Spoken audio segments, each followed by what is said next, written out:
So, you need to create a new human research ethics application in the online system.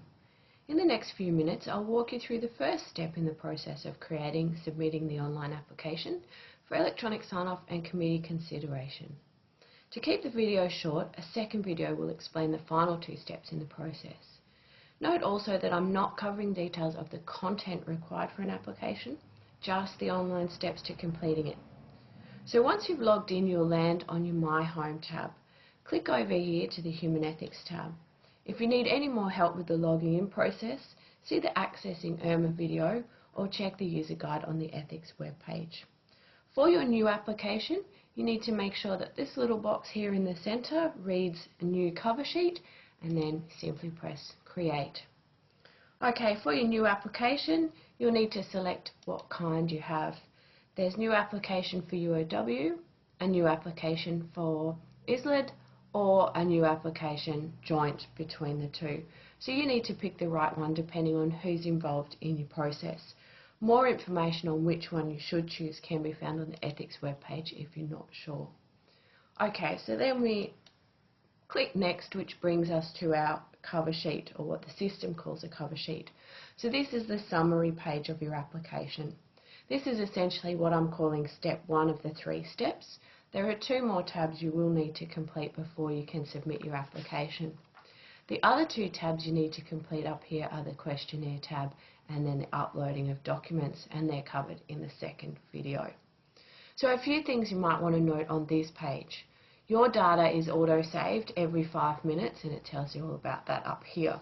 This means you don't need to press this save button here regularly. In fact, you don't really want to, because when you press it, I'll do that now, it's going to take you back here to your main page, and I think that's just going to get frustrating as you go along. To get back in your cover sheet, if you do that, you just press the little pencil here and it'll take you back in. Okay, it is good practice, however, to press that save button at the end of your session, and that'll be sure that the last information you did was saved. Just don't worry about it while you're working through what you're putting in. The cancel button here, it doesn't cancel the cover sheet or this application. It essentially just ends the session, so if you press that, it'll take you back to the same page as when we pressed save. The submit button is here. If you press it at this point in time, you're just going to get an error because we haven't put any information in, and you can't submit an application without information. So this is for when we're ready, when we've got the whole application ready for sign-off and committee assessment, we press submit. The last button here is the templates button, and this gives you a list of available templates. I'm not going to explain those here because again there's a separate video on the templates, what they are, what you use them for. Okay, so what are we actually going to do with this page? Anywhere you are on any of the pages actually in the system, if there's a little information button here, you can hover over to get more information, and that'll tell you a little bit about what you need to put in. Now, protocol title's fairly self-explanatory. This should be the name of your project. It's the name that you're using all the time, something that lets you and others identify your project. Okay, so we'll just type something in there. It's a mandatory field, so you must put something in there.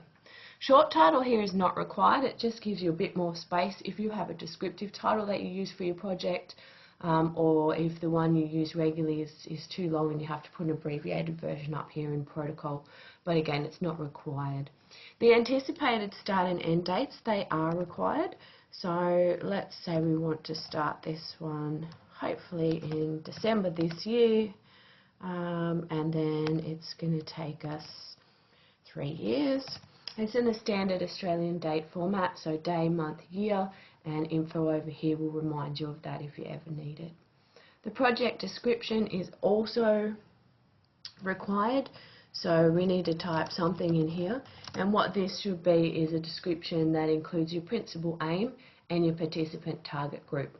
So quite brief, but include those 2 things. So the next thing we'll need to do is actually scroll down and add our investigators. As far as the online submission goes, the chief investigator details here are required.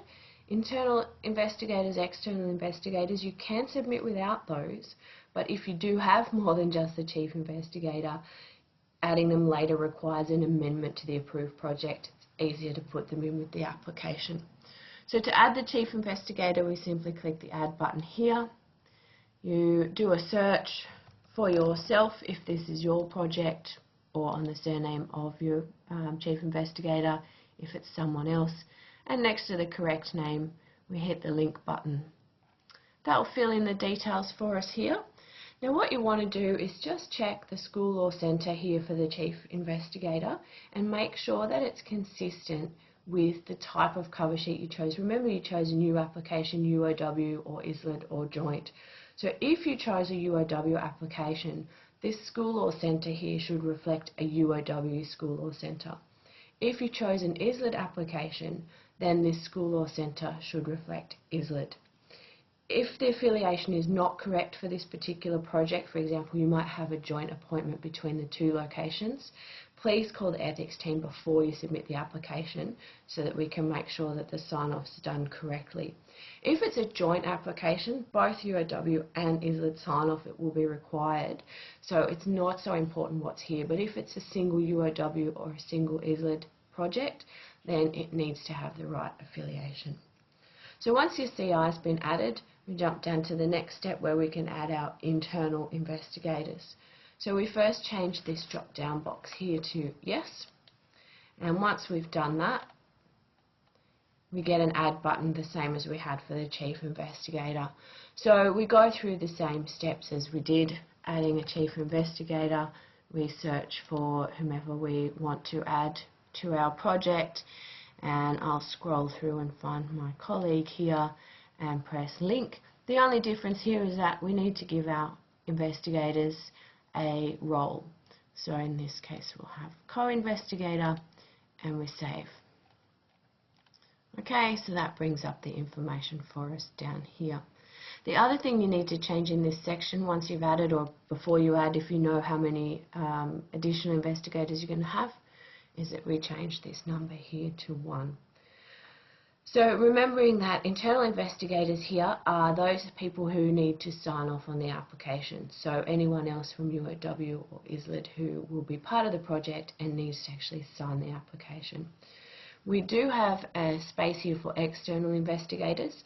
So if you've got someone outside of the two organisations and they need to be included on the application, but they have no role in sign-off as part of our ethics process, you can add them here. There is a separate video and that'll explain to you how to add the external investigator because they may or may not already be on the system. So if you need to do that, check that video. The final step here on this page is just to include any details of any external human research ethics approvals that you may have already for this project.